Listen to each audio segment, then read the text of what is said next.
বেসরকারি মেডিকেল শিক্ষায় অটোমেশন বা স্বয়ংক্রিয় পদ্ধতিতে ভর্তি প্রক্রিয়া নিয়ে ক্ষুব্ধ ভুক্তভোগী শিক্ষার্থীরা।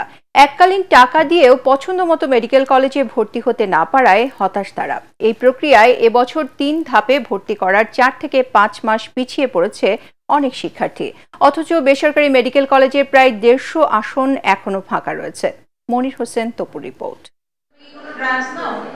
২০২৩-২৪ শিক্ষাবর্ষে এমবিবিএস প্রথম বর্ষের ভর্তি পরীক্ষায় উত্তীর্ণ হয় ৪৯,৯২৩ জন। এর মধ্যে ৬,০০০ শিক্ষার্থী ভর্তি হয় ৬৭টি অনুমোদিত বেসরকারি মেডিকেল কলেজে। অটোমেশনে ৩ বার মেধাতালিকা করা হলেও অনেক শিক্ষার্থী পছন্দের কলেজে পড়ার সুযোগ পায়নি। নিজ জেলার পাশাপাশি কোনো মেডিকেলে চান্স পেতাম, সেক্ষেত্রে আমি একটা পারিবারিক সাপোর্ট পেতাম যা আমাকে মানসিকভাবে সাহায্য করত।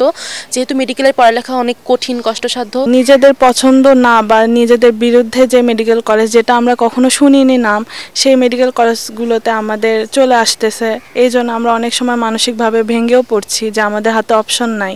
যেহেতু আমি তৃতীয় সার্কুলারে ভর্তি হয়েছি, যার জন্য আমি অন্যান্য শিক্ষার্থীর তুলনায় পড়ার দিক দিয়ে অনেকটা পিছিয়ে আছি। তাই এখন আমার নতুন পড়া এবং পুরাতন পড়া গোছাতে যথেষ্ট কষ্ট হচ্ছে।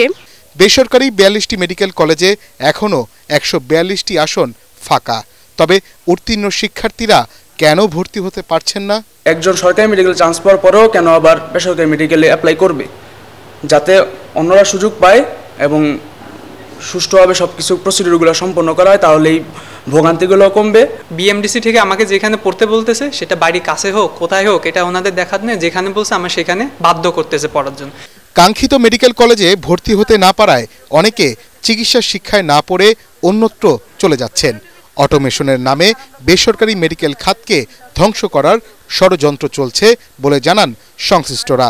ভর্তি নীতিমালায় একটা জিনিস উল্লেখ রয়েছে যে যদি কোনো স্টুডেন্ট ভর্তি তার স্বইচ্ছায় ভর্তি বাতিল করতে চায়, তাহলে কলেজ অধ্যক্ষ বরাবর আবেদন করে তার সনদ সহ অন্যান্য যাবতীয় কাগজপত্র সে জমা নিতে পারবে, তুলে নিতে পারবে। আর্থিক বিষয়ে তেমন ওইভাবে স্পষ্ট কোনো কিছু উল্লেখ নাই। ভারতের মতো দেশে আপনার ১,৪০,০০০ সিট তারা মাত্র ১ মাসে কমপ্লিট করে, আর আমাদের ৬,০০০ সিট কমপ্লিট করতে ৯ মাস চলে গেছে, এখনও কমপ্লিট হয় নাই। এখনও প্রায় ২০০-র মতো সিট খালি পড়ে আছে। ভর্তি প্রক্রিয়ার যৌক্তিক সংস্কার প্রত্যাশা করছেন ভুক্তভোগী শিক্ষার্থীরা। মনির হোসেন তপু, এটিএন বাংলা, ঢাকা।